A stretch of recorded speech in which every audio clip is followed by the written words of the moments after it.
Bart and I thought it would be a good idea to come to you on a quarterly basis to let you know what's happening in the real estate industry, especially those of you looking to buy for the first time or maybe move up. So stay tuned and we'll bring you all those stats right now.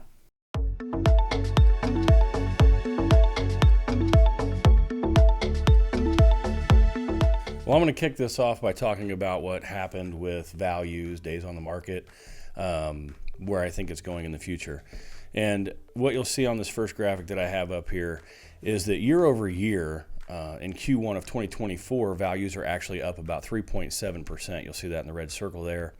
Last year this time, the median sales price was $270,000, and right now we're sitting right about $280,000.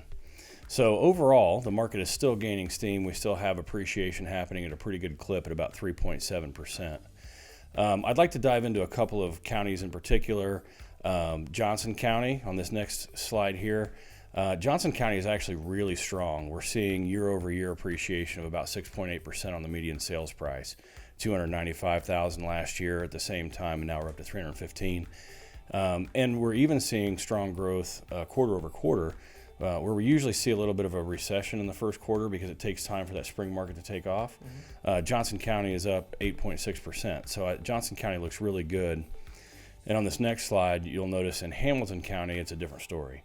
They're pretty static year over year, down 0.2%. It was $410,000 median sales price in Hamilton County this time last year, and it's about $409,000 right now. Which is nothing. Right, yeah, it's pretty static. But quarter over quarter, it's down 3.7% from $424,900 to $409,000. As a matter of fact, the median sales price right now is about where it was in Q1 of 2023. So Hamilton County seems pretty stagnant. On the next slide, Marion County is more of a good snapshot of what's happening in the overall central Indiana market. And when I talk about MyBor, I'm talking from east border to west border and from like Kokomo to Columbus. Okay. But Marion County is pretty much in line with the rest of MyBor. They're up 4.4% year over year. Median sales price at $235,000 right now. So Marion County is pretty on par with the rest of central Indiana. But there is one town in particular that seems to be struggling. So if you first-time buyers are in the market and you're okay with living in Speedway, Speedway is actually down quite a bit. Year over year, they're down 7%, from $239,900 to $223,000. And quarter over quarter, they're down 4.5%. So that's a pretty steep fall. They're actually down to where they were 2 years ago at this time. So for some reason, Speedway seems to be going through a little bit of a recession in their values. And I'd have to dig a little deeper into the details to find out why that is. Okay. But it does seem like they're struggling a little bit. That seems substantial. It is substantial. Considering a few years ago in 2021 and 2022, we were seeing year over year appreciation of anywhere from 6 to 12%. Right. To be down 7% in 1 year, that is pretty substantial. And so when we talk, you hear people talk about waiting for the bubble to pop, right? Those first time, I don't want to buy right now. I'm waiting for the housing market to pop. Mini pop here. This is kind of a buy now while it's low because we do expect it to recover, right? Like this is a good investment for somebody that's just getting into it. Yeah, I don't see, and we're going to shoot a video on this actually about the cost of waiting. That'll be next, so stay tuned. This is actually a micro burst, yeah, and I can't explain it without digging into the actual Speedway statistics more in depth, but it seems like right now would be a great time to buy in Speedway because we know, based on household formation rates over the next 15 years, that we don't expect values to decline substantially at all. Right. We're not going to see this on a macro level. This isn't going to be a state or a national thing. This is a micro pop is what we're talking about. And you can see where there are other areas that are really picking up the slack on that and going up in value still. Right. If you compare this to Johnson County is up almost 7%. Right. All of Johnson County is up. So between 7%. The two, they're level. This is a level market if you look at the area of MyBor of Indianapolis on the whole. All of MyBor is up 3.7. Right. So we're still seeing pretty good appreciation, but when you look at things like Johnson County's up, Hamilton County's pretty flat, Marion County's up 4.4, which is kind of in line with the 3.7, but for some reason Speedway is down 7%. Okay. Yeah, it's very. I thought that was interesting. I thought I'd share that with you guys. I want to get into the next part of the market update is closed sales, and closed sales have fallen off the map. If you look at this graphic, you'll notice the peaks and valleys. This graphic really shows the cyclical nature of real estate really well. So all the valleys are basically the wintertime, and all the peaks are basically spring and summer. Which we anticipate. Right. And if you'll notice, from 2017 till about 2023, those peaks and valleys were relatively consistent. Right. And then something happened last year. We both know what that was. I mean, the rates peaked at, they got up to 7.5%, almost 8 at one point. Yep. So what happened was closed sales fell off. Well, if you think about this from like a retail standpoint, houses are our inventory. And a lot of people refinanced when those rates got down to like 2.7%. Mm-hmm. That was a good time. It was a good time. It was a good time for everybody. A lot of people think about that from the buyer standpoint, like, okay, it's a good time to buy a house your first time because rates are at 3%. But if you were like me and you owned your house for quite a while, it was a great time for me to refinance that loan. Yeah, but I'm not getting rid of that house now at this point either. I can't get rid of it now because rates are at 7.5%. Absolutely. I'm sitting on a ton of equity, yep. But I don't want to sell my house and have to get into a 7.5% rate. Right. So what you're seeing here in the closed sales, that happens because there's not enough inventory on the market to support the peaks that we saw in the previous years. Mm-hmm. So you saw that peak last year. It was almost at 9,500, where usually we're up around 12,000. Yep. So we were about, the market was down about 30% as far as closed transactions last year. And then the next slide, active inventory. This is where the numbers get a little bit confusing. Mm-hmm. Because you'll notice that I circled the low point in active inventory was back in 2022. But the reason that was down so low then is because you just couldn't keep inventory on the market. Right. So when they took that snapshot of active inventory, there wasn't a lot there because anything that came on sold in less than a day. Right. 8 offers, sight unseen. Right. Gap coverage, all that. Waiving inspections. Yeah. And what we're seeing now is that inventory is sitting a little bit longer. So when they do come on the market, the days on the market, which is another slide I'll get to, is up to about 10. So any houses that do come on the market are staying a little bit longer. Which is good for the buyer to get to the house. If I'm an active buyer trying to find a house, I don't have to be ready to go right that second, go look at it, be prepared to put an offer in. You could sleep on it and still be able to put an offer in. Yeah. It more likely, mm-hmm. right? I mean, if you consider that historically days on the market, 30 is good. We were down to, I think, 5 to 7 at one point, and now we're back up to 10. So buyers have a little bit more time to breathe. And I'm going to skip ahead to that slide. Actually, days on the market right here shows it. The cumulative days on the market average is 10, which is up about 10% from last year, which was 9, but it's way up from when it was 5 or 6. Mm-hmm. And when it's at 5 or 6, you can almost guarantee that any house that you're looking to buy is going to be gone. Mm-hmm. And the circle that I have here on that, it's $200,000 to $300,000 price range. That's where all your first-time home buyers are. And you'll notice that one, other than getting up into the millions, that one, those are sitting on the market the least amount of time. They're selling in about 8 days. But 8 days is still better than 5. Yep. So first-time buyers can breathe a little bit. Move-up buyers have all kinds of time to wait. If you look at this map or this graphic, anything from $300,000 to $600,000 is sitting on the market for 14 to 18 days or 16 days. Which for the seller seems like an eternity compared to what we've been used to for the last couple of years. Yeah.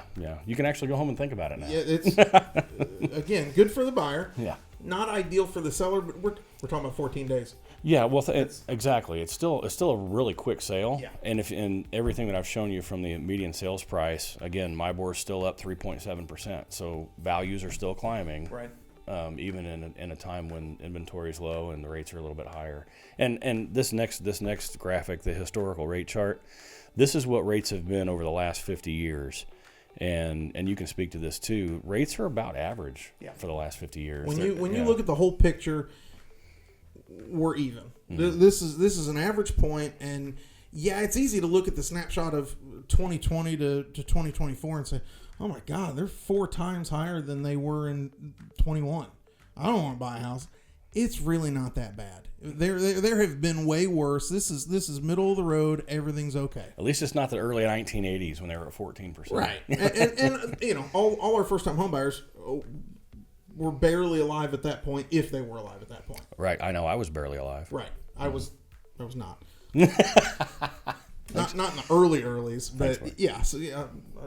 So this is just a graphic that shows you where we've been in the last 5 years. I've highlighted the fact that the low was at 2.7% back in 2021, and now, as you know, we're up in the 7. Absolutely. So that's the snapshot that I was just talking about. When you're looking at that 4 to 5 year period, it looks really bad. But when you span back and look at the full 30,000 foot view, it's tolerable. Yeah, it's tolerable. And again, the reason that is important, we'll get into in that next video where we talk about the cost of waiting. But I can say Mark's finished with his quarter 1 review. Mine is a lot simpler. I don't have a whole lot of crazy fun slides to show. Really what I went back and looked at was at the end of 2022, we were sitting about 7.125 as an average. Now, let me disclose that when I'm talking about rates, I am taking the kind of almost the ideal scenario, right? I'm looking at a new purchase, 80% loan to value, meaning somebody has 20% down payment to put down, which doesn't happen a ton, and it's not required for something, but this is what I use to come up with my rates. So 80% loan to value, credit score somewhere between 700 and 760, and not buying the rate down any, not bringing extra money just to get a lower rate. This is par, what you qualify for on your own, not changing anything. Okay. So at the end of 22, conventionally 7.125 was the average. At the end of the first quarter in 2023, that is where, and we hadn't really peaked yet at that point, but we were already at 7.625% average. Okay. At the end of quarter 1 in 2024, we're already lower. We're at 7.25. And we know, and you can kind of see from the 5 year graphic, just recently we had a bit of a dip in January where we actually went down. I was quoting people 6.25. And you better believe I'm calling all of those people that had purchased a home since really July of 22. I'm reaching out to see if they're in a position to refinance, because easily on a scenario of a $200,000 to $300,000 house, 0.1% is going to change your payment $25. If I can save you a full percent, you're talking about some serious savings, and it makes it worth it to refinance. Now, again, that was just for a month. That was like a 2 to 3 week blip in the market. It came back. We got a couple people in there. I got a couple people refinanced at that point. Nothing major. So you can see what will happen. That was just a small taste of what it'll look like if we can settle back into 6.5. There will be a ton of people. Yeah, in my opinion, and correct me if I'm wrong, if the rates ever creep, well, and they will, but when the rates creep back down to into the 6s, like 6.5, I think the floodgates will open again. Yeah, that's when people will feel comfortable buying and selling, and this is a lot like gas prices, right? You remember there was a time when gas wasn't $1 a gallon, right? And I think everybody goes through this point where they spike all of a sudden. I'm not paying $4 a gallon. This is ridiculous. It used to be $1.25. Well, once they're at $4 for a little bit and everybody kind of gets used to it, and we're still pissed about it, but we get used to it. Well, then all of a sudden they drop down to $3.50, and you're like, woohoo, this is great. This is outstanding. So it's all about. I remember 88 cents, by the way. I wasn't gonna go there. I'm sorry. So. That's the thing, is you kind of get used to the water, right? And then once you're used to it and then it improves, you're thinking, hey, this is great. It's like it's on sale. And it's really not. But so we'll be happy. The market would be ecstatic if we got to 6%. Oh, yeah. It'd be on fire if it got down into the 5s. Oh, yeah. It will happen at some point. I don't know how long it'll take. And to look at the next 3 quarters, I could tell you what I think, and I probably will anyways, but it's not going to amount to hill of beans, because it could change very quickly for all kinds of different reasons. At the beginning of this year, everybody was into the talking heads, right? They were talking about 3 to 4 rate cuts this year, anticipating an improved market. That did not happen. At this point, just recently, they came out and said they still weren't going to do anything. Now we're really looking at, after the end of the first quarter, instead of 3 to 4 cuts, we're thinking 1, maybe 2 cuts. So they're not going to go down very much if they do at all, and that all depends on what the market does over this next quarter. Yeah, and the trend really is in the wrong direction, right? I mean, inflation's not going where they thought it would. Right. So they may use that as a tool to help correct it, which is never ideal for us. But again, and we were selling homes at 7.5% and at 8%. We'll sell them at that point as well. But hopefully they at least stay 7.25%, 7.5% for this year. Yeah. Yeah. Well, and Warren Buffett has a great quote. I wasn't going to bring this up, but I love it. He says, when people get greedy, I get fearful. And when people get fearful, I get greedy. So right now there's a lot of people who are fearful because the rates are at 7%. Right. Buying right now is easy. Yep. And the values are kind of cresting. And so right now is a good time to buy. You've got time to shop and think about it. Right. But when that rate gets back down to 6%, everybody's people are going to get buying. greedy. That's right. And you'll be back where you That's were in right. 2021. It's gonna be musical chairs with 5 chairs and 12 people playing. And, and there's a clown on fire chasing you around the room, something like that. It's a good time. So yeah, listen, thanks for making it through this video with us. We hope you found this beneficial. If you did, please like, share, comment, tell us what you think. Tell us what your thoughts are on what the rates are going to do, what the market's going to do, what housing's going to do. We'd love to hear it, and we appreciate your time. Mark, thanks so much for joining me. Hey, no problem. Thanks for having me.